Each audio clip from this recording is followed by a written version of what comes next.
ആ വീട്ടുകാർ എന്നോട് കുറച്ച് കാര്യങ്ങൾ പറഞ്ഞു. അത് പറഞ്ഞത് ഇങ്ങനെയാണ്: ഈ മരിക്കുന്നതിന്റെ തലേ ദിവസം പിന്നെ ഇവളെ, ഈ ഷാജിദാനെ, മണ്ണാർക്കാട് ഒരു ലോഡ്ജിൽ വെച്ചിട്ട് പിടിച്ചു. ഇതില്ലാ കഥയോ കെട്ടുകഥയോ ഒന്നുമല്ല.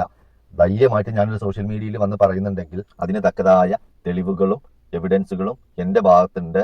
അത് ഈ കബീറിന്റെ ആളുകൾ തന്നെ എന്നോട് നേരിട്ടിട്ടും അല്ലാതെയും പറഞ്ഞ കാര്യങ്ങളിലെ തെളിവുകളും എന്റെ കയ്യിലുണ്ട്. എന്നെ എന്താണ് ലോഡ്ജിൽ നിന്ന് പിടിച്ചു, അവിടെ നിന്ന് പിടിച്ചു, ഇവിടെ നിന്ന് പിടിച്ചു. ഏത് വാപ്പാന്റെ അവിടെ നാടാ മോനെ പിടിച്ചത്? പിടിച്ചെങ്കിൽ ആ തെളിവ് നീ ഇങ്ങോട്ട് കൊണ്ടുപോടാ മോനെ.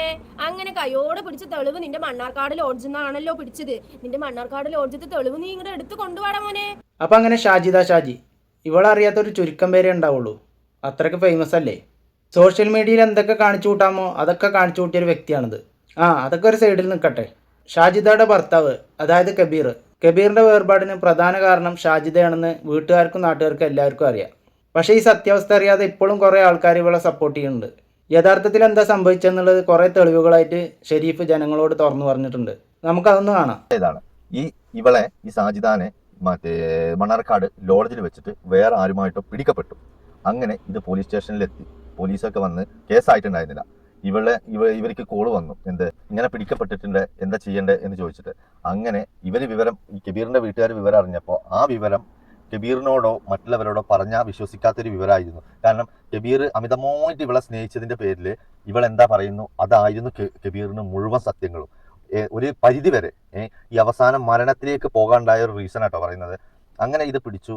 അങ്ങനെ എന്ത് ചെയ്തു, ഈ കബീർ തന്നെ പോയിട്ട് ഇവരെ ഇറക്കി കൊടുന്നു. എന്നിട്ട് ഇവർ തമ്മിൽ വാക്ക് തർക്കമായി. ഈ വാക്ക് തർക്കത്തിൽ ഈ ഷാജിദ തെറ്റിപ്പോയി. എങ്ങനെ? ഷാജിദക്ക് മനസ്സിലായി ഇതൊക്കെ പിടിക്കപ്പെട്ടു എന്നുള്ളത്. അങ്ങനെ തെറ്റിപ്പോയി ഷാജിദയുടെ വീട്ടിൽ പോയിട്ട് അവിടെ നിൽക്കുന്ന സമയത്താണ് ഇവന്റെ ഈ മരണ വാർത്ത അറിയുന്നത്.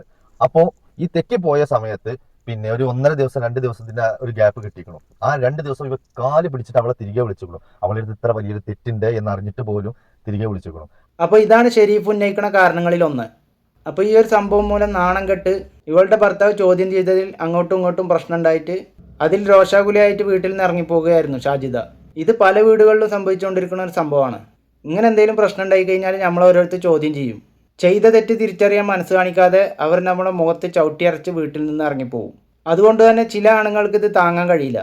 നിരന്തരമായി പ്രശ്നങ്ങളും വീട്ടിൽ നിന്ന് ഇറങ്ങിപ്പോക്കും പിന്നെ ഇങ്ങനെയുള്ള വാർത്തകളും കബീറിൻ്റെ വേർപാടിന് വലിയൊരു കാരണമാകാൻ സാധ്യതയുണ്ട്. പിന്നെ ഒരാണും സഹിക്കാൻ പറ്റുന്നതിലും അപ്പുറം സഹിച്ചിട്ടുണ്ടാവും. അല്ലെങ്കിൽ ഈ മക്കളെയും വിട്ടിട്ട് ഇങ്ങനെ ഒരു പ്രവൃത്തി ചെയ്യാൻ ഒരു സാധ്യതയില്ല. പിന്നെ ഇങ്ങനെയൊക്കെ ഒരു പ്രശ്നം വരുമ്പോൾ ആണിൻ്റെ ഭാഗം കേൾക്കാൻ അധികം ആരും ഉണ്ടാവില്ല. അതാണ് സത്യം. എന്തായാലും കബീർ അനുഭവിച്ചുകൊണ്ടിരുന്ന ട്രോമയെ പറ്റിയിട്ട് ഷെരീഫ് പറയുന്നുണ്ട്. അതൊന്ന് കേൾക്കാം. ഇവർ ചോദിച്ചപ്പോൾ കബീർ കരഞ്ഞുകൊണ്ട് പറഞ്ഞു, ഞാൻ എന്താ ചെയ്യേണ്ടത്? കാരണം ഓരോ ഭാഗത്തേക്ക് വാടക വീട് എന്ന് പറഞ്ഞ് താമസം മാറും. എന്നിട്ട് ഇവൻ ഡെയിലി ഇവർക്ക് ഭക്ഷണത്തിനുള്ളതും ചെലവിനുള്ളതും ഈ കബീർ ദിവസവും ഇവർക്ക് കൊടുക്കുന്നുണ്ട്. ഇത് കൊടുത്തു കഴിഞ്ഞാൽ ഇവൾ എന്താ ചെയ്യാറിയോ? ഇവൾ ആ പൈസ എടുത്തിട്ട് ഇവളുടെ ആവശ്യങ്ങൾക്ക് ഉപയോഗിക്കും. എന്നിട്ട് ഈ 5 മക്കളെ കാണിച്ചിട്ട് ഇവൾ എന്ത് ചെയ്യും? കബീർ ജീവിച്ചിരിക്കെ അവരുടെ വാപ്പ വന്നിട്ട് തരാന്ന് പറഞ്ഞിട്ട് തൊട്ടടുത്തുള്ള ചെറിയ ചെറിയ പലർക്ക് കടകളില്ലേ, അതായത് ഏതൊരു ഉള്ളേരിയിലും ചെറിയൊരു കട ഉണ്ടായിരുന്നു. ഈ കടക്കാരനോട് ഈ മക്കളെ കാണിച്ച് വലിയ സ്നേഹത്തിന്റെ ഭാഷയിൽ സംസാരിച്ചിട്ട് 10,000, 15,000, 20,000 വരെ കടം മേടിച്ചിട്ട് എന്താ ചെയ്യാറിയോ? ഇത് അവസാനം ഈ കബീറിനോട് അടുത്തേക്ക് ചോദ്യം വരും, ഇയാൾ നിസ്സഹനായിട്ട് ഇത് എന്ത് ചെയ്യും എന്നുള്ളത്. അതായത് ഇയാൾ ദിവസവും ഇവർക്ക് ചെലവിനെന്ന് പറഞ്ഞ് കാശ് കൊടുക്കുന്നുണ്ട്. പക്ഷെ ഇവൾക്ക് ഈ കിട്ടുന്ന വരുമാനം തീരെ പോരാ. ഇവൾക്ക് ഈ കാശും കൊണ്ടൊന്നും ഇവളുടെ വീട്ടു ചെലവെന്നല്ല, ഇവളുടെ ആവശ്യം പോലും നടക്കുന്നില്ല. ഇവള് പണ്ട് തൊട്ടേ എനിക്ക് കാശുണ്ടാക്കണം എന്നുള്ള ഒരു ചിന്താഗതി മാത്രമായിരുന്നു. ഈ കബീർ മരിക്കുന്നതിന്റെ തലേ ദിവസം ഇവളൊരു പോസ്റ്റ് ഇട്ടിരുന്നു.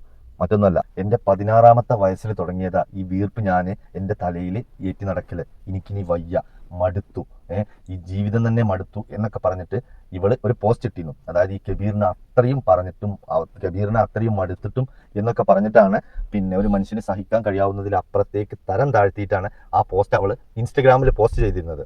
ഇത് കണ്ടിട്ട് അവളോട് പലരും ചോദിച്ചു എന്താണെന്ന്. അപ്പോഴാണ് ഈ കബീറിനോടും പലരും വിളിച്ചിട്ട് ഇത് ചോദിക്കൽ തുടങ്ങിയത്. നിരന്തരം കബീർ ഈ വിഷയത്തിന് എക്സ്പ്ലെയിൻ കൊടുത്തിട്ട് അവസാനം പെട്ടെന്നുള്ള ഒരു വികാരത്തിൽ പോയി അങ്ങ് തൂങ്ങി മരിച്ചതാണ്. സത്യം പറഞ്ഞാൽ ആ മനുഷ്യൻ ജീവിച്ചിരുന്നപ്പോൾ ഒരു സമാധാനം കൊടുത്തിട്ടില്ല എന്ന് ഷെരീഫിൻ്റെ വാക്കുകളിൽ നിന്ന് വ്യക്തമാണ്. ഇതൊന്നും ഷെരീഫ് വെറുതെ പറയുന്നതല്ല. കബീറിൻ്റെ വീട്ടുകാരിൽ നിന്നും നാട്ടുകാരിൽ നിന്നും അറിയപ്പെട്ട കാര്യങ്ങളാണ് ഇതൊക്കെ. അവരിതൊക്കെ തുറന്നു പറയണമെന്നുണ്ടെങ്കിൽ ഒന്ന് ആലോചിച്ച് നോക്കാണ്. ഇതൊക്കെ നേരി കണ്ടതും അനുഭവിച്ച ആൾക്കാരാണത്. ഒരൊറ്റ കാര്യം നമ്മൾ മനസ്സിലാക്കിയാൽ മതി. എന്തുകൊണ്ടാണ് അവളെ കുടുംബത്തിൽ കയറ്റാത്തത്? അവർക്കറിയാം എല്ലാത്തിനും കാരണക്കാരി ഇവളാണെന്ന്. സ്വന്തം ഉമ്മാനെ തന്നെ പുളിച്ചതെറി പറയണവള് ഭർത്താവിനും കുടുംബത്തിനും എന്ത് വിലയാണ് കൊടുക്കണമെന്ന് നമുക്ക് ഊഹിച്ചാൽ തന്നെ കിട്ടും. പിന്നെ ഇവളെ വായിന്ന് തന്നെ സത്യം അറിയാതെ പുറത്തു വന്നിക്കണു. അതൊന്ന് കേൾക്കാം. എന്റെ കബീർക്കാരന്റെ ബുദ്ധിമോശം കൊണ്ട് ചെയ്തു പോയതാടാ അത് ബുദ്ധിമോശം കൊണ്ട് ഞങ്ങൾ തമ്മിലുള്ള പ്രശ്നങ്ങൾ ബുദ്ധിമോശം കൊണ്ട് അത് മരിക്കണം പറഞ്ഞിട്ട് ചെയ്ത സംഭവമല്ല. പക്ഷെ അത് ഇടയ്ക്കിടയ്ക്ക് എനിക്ക് എന്നെ കളിയാക്കണ ആ ഒരു സംഭവത്തിൽ നിന്ന് പെട്ടെന്ന് ചെയ്തപ്പോ അതങ്ങോട്ട് ഇതായി, അത്രേ ഉള്ളൂ. ഇത് തന്നെയല്ലേ ഷെരീഫും പറയണേ. ഇജ്ജ് കഴുത്ത് നെരിച്ചും കുത്തിയിട്ടും ചെയ്തു എന്നല്ല പറയണേ. നിരന്തരമായിട്ടുള്ള ടോർച്ചറിങ് കാരണം മനം നൊന്നിട്ട് കബീർ അത് ചെയ്തു. അങ്ങനെ എൻ്റെ വായിൽ തന്നെ ആ സത്യം പുറത്തു വന്നു. എന്നിട്ട് പറയാണ് അത്രേ ഉള്ളൂ എന്ന്. ഒരു മനുഷ്യൻ ഇങ്ങനെ ഒരു കാര്യം ചെയ്യണമെങ്കിൽ അത് എത്രമാത്രം മാനസികപരമായിട്ട് ബുദ്ധിമുട്ടിയിട്ടുണ്ടാവും. അത് തന്നെയുള്ളൂ ഷെരീഫ് ഇവിടെ വ്യക്തമാക്കുന്നതും. എന്തായാലും ബാക്കിയാണ്. ഇത്രയും കാലം എന്താ പറഞ്ഞിരുന്നത്, തെളിവ് കൊണ്ടുപോടാ, നീ തെളിവ് കൊണ്ടുപോകാ. ഈ തെളിവ് ഞാൻ അവളുടെ ഇൻബോക്സിൽ തന്നെയാണ് വിട്ടുകൊടുത്തു. ഈ തെളിവ് അങ്ങോട്ട് ചെന്നപ്പോ പിന്നെ അവളുടെ ലൈവിലെ ഡയലോഗ് എന്താ അറിയോ, നമ്മളെ വിശ്വസിച്ചിട്ട് ഒരാളെ അടുത്തേക്ക് ഒരു സംഗതി കൊടുത്തു. അത് കബീർക്കാരുടെ മരണത്തിന് ശേഷം ഞാൻ വിശ്വസിച്ചിട്ട് നമ്മുടെ കല്യാണം കഴിക്കും എന്നൊക്കെ വിചാരിച്ചത് കൊണ്ടാണ് ഞാൻ അങ്ങനെ ഒരു വീഡിയോ അവരെ വിശ്വസിച്ച് കൊടുത്തത്. അപ്പോ അവരതങ്ങനെ മറ്റുള്ളവർക്ക് വിട്ടുകൊടുത്തുകൊണ്ട് വെച്ചിട്ട് പിന്നെ ഞാൻ എന്ത് ചെയ്യാനാ? അത് അവരും അവരുടെ ആളെ അങ്ങനെ നമ്മൾ അത്രയും വിശ്വസിച്ചിട്ടല്ലേ അവരെ ചെയ്തിരിക്കണേ. ഓള് ഡോളർ കൊണ്ടല്ല, ഓള് നാട്ടുകാരെ പറ്റിച്ചിട്ടും ഇതുപോലെ തുണി അയച്ചിട്ട് കാണിച്ചു കൊടുത്ത് വീഡിയോ വിട്ടു കൊടുത്തിട്ടും ഒക്കെ ട്രാപ്പിലാക്കിയിട്ടും ഒക്കെയാണ് ജീവിക്കുന്നത്. എല്ലാത്തിനും തെളിവ് ഇന്ത്യ അടുത്തുണ്ട്. എല്ലാത്തിനും A to Z വരെ എൻ്റെ ഇതുവരെയുള്ള കളികളുടെ മുഴുവൻ തെളിവിന്റെ കയ്യിലുണ്ട്. മനസ്സിലായോ? എൻ്റെ കബീർക്കാരുടെ വീട്ടുകാർ പറയുന്ന വീഡിയോ ഓഡിയോ എല്ലാതും എൻ്റെ കയ്യിലുണ്ട്. ഇനി ഞാൻ പറയുന്നത് നുണയാണെങ്കിൽ എൻ്റെ കബീർക്കാരുടെ വീട്ടുകാരല്ലേ, ഇജ്ജ് നല്ലവളല്ലേ, ഇജ്ജൊന്ന് പറയിപ്പിച്ച് അവരെ കൊണ്ട് ഷെരീഫ് പറഞ്ഞത് മുഴുവൻ നുണയാണ്, ഞങ്ങൾ ആരും അങ്ങനെ പറഞ്ഞിട്ടില്ലാന്ന്. ഞാൻ എന്നേക്കാൾ നിനക്കറിയാവുന്ന ആളുകളെ കുറിച്ചിട്ടാ പറയുന്നത്. അവർക്ക് പോയിക്കണ അവരുടെ ചോരയാണ്. അവര് നിന്നോട് ചോദിക്കാനും പറയാനും വരാത്ത എന്താ അറിയോ, നിന്റെ നാവ് അത്ര പുഴുത്തു പോയത് കൊണ്ടാണ്. അപ്പൊ ഇതാണ് ഷെരീഫ് പറയുന്നത്. എൻ്റെ അടുത്ത് വീഡിയോ ഓഡിയോ അങ്ങനെ അടങ്ങുന്ന ഒരുപാട് തെളിവുകൾ ഉണ്ടെന്ന്. ഇതിപ്പോൾ ഷെരീഫ് മാത്രം ഉന്നയിക്കുന്ന ഒരു കാര്യമല്ല. കുറേ വർഷങ്ങൾക്ക് മുമ്പ് തൊട്ട് തന്നെ നാട്ടുകാർ ഇവൾക്ക് നേരെ ഉന്നയിക്കുന്ന കാര്യമാണ്. അതിന് മറുപടി ആയിട്ട് ഒരു ഇന്റർവ്യൂവിൽ ഇരുന്നിട്ട് ഇവൾ തന്നെ ഒരു കാര്യം പറയുന്നുണ്ട്. നമുക്കതൊന്ന് കാണാം. മിക്ക മോശം സ്ത്രീയാണ്, വേശ്യാണെന്ന് വരെ പറയുന്നുണ്ട്. ആയിക്കോട്ടെ, ഞാൻ അങ്ങനെയാണെങ്കിൽ എന്റെ മക്കളെ നോക്കണില്ലേ? ഒരിക്കലും ഇട്ടിട്ട് പോയിട്ടില്ലല്ലോ. ഒരിക്കലും ഈ 5 മക്കളെ ഇട്ടിട്ട് ഞാൻ സുഖം തേടി പോയിട്ടില്ല. അങ്ങനെയാണെങ്കിൽ ഈ പറയുന്ന ആൾക്കാർ എന്നെ കുറ്റം പറയുന്നതിൽ എനിക്ക് ഒരു സത്യം ഉണ്ട് എന്ന് പറയാം. കാരണം ഈ 5 മക്കളെ വിട്ടെറിഞ്ഞിട്ട് ഇവളുടെ ഇഷ്ടത്തിന് സോഷ്യൽ മീഡിയയിലും പലതിലും കളിക്കുകയാണ്, അല്ലെങ്കിൽ ഇവള് നാട് ചുറ്റാൻ നടക്കുകയാണ്, കറങ്ങാൻ നടക്കുകയാണ്. ഇതാ കണ്ടില്ലേ, ഓളെന്നെ പറയണു ഞാൻ അതാണെന്ന്. ഇങ്ങനെ ഒരു സ്റ്റേറ്റ്മെന്റ് വരുമ്പോൾ തെറ്റ് ചെയ്യാത്തവരാണെങ്കിൽ അതല്ല എന്നുള്ളത് തെളിയിക്കേണ്ടത് ഓരോ കടമയാണ്. പക്ഷേ ഇത് ഞാൻ അങ്ങനെയാണെങ്കിലും ഞാൻ എൻ്റെ മക്കളെ നോക്കുന്നുണ്ടല്ലോ. മക്കളെ വളർത്താൻ ഈ പണിക്ക് തന്നെ പോകണോ? ഒരിക്കലുമില്ല. ഭർത്താവില്ലാതെ അന്തസ്സായിട്ട് നോക്കി വളർത്തുന്ന ഒരുപാട് അമ്മമാരുണ്ട് നമ്മളിവിടെ. അങ്ങനെ വളർത്തുന്നതൊക്കെയാണ് വലിയ കാര്യമായിട്ട് നമ്മൾ പറയേണ്ടത്.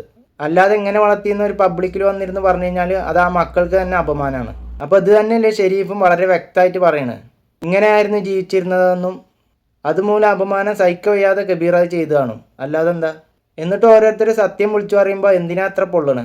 സത്യം എത്ര തന്നെ മൂടി വെച്ച് കഴിഞ്ഞാൽ അത് തെളിഞ്ഞു വരും. ഇതിപ്പോൾ ഷെരീഫിനെ ചൊറിയാൻ പോയത് കൊണ്ട് ഓരോന്നോരോന്നായി പുറത്തു വന്നുകൊണ്ടേയിരിക്കുകയാണ്. എന്തായാലും ഇതിനൊക്കെ തെളിവുകളുണ്ടെങ്കിൽ അത് പുറത്തു വരട്ടെ. ഒരുപാട് അഹങ്കരിച്ചിരുന്ന ഷാജിദ ഒന്ന് പത്തി താഴ്ത്തിയിട്ടുണ്ടെങ്കിൽ അത് ഷെരീഫിൻ്റെ അടുത്ത് എന്തൊക്കെയോ ഉണ്ടായിട്ടാണ്. അപ്പോൾ അങ്ങനെ എന്തെങ്കിലും ഉണ്ടെങ്കിൽ അധികം ഇനി ചൊറിയാൻ പോകണ്ട. അപ്പോൾ എന്തായാലും കാത്തിരുന്ന് കാണാം അവസാനം എന്താവുമെന്ന്. അതുവരേക്കും ടാറ്റാ ബൈ ബൈ.